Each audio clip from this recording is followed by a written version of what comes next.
Alam mo ba na noong 80s at 90s, maraming pamilya sa probinsya ang naging utang na loob dahil sa pista?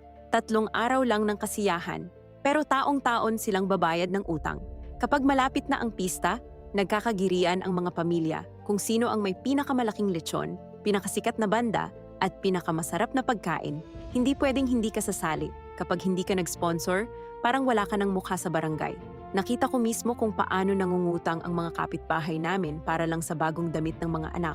May mga nanay na nag-iimpok ng buong taon, may mga tatay na nangungutang sa kooperatiba. Kapag may padala ang mga OFW, mas lalo pang lumalaki ang gastos.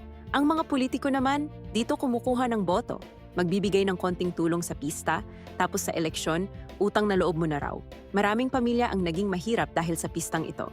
Pero kahit ganon, hindi pa rin nila kayang tumanggi. Kasi sa probinsya, ang pista hindi lang celebration. Ito ang sukatan ng inyong dignidad.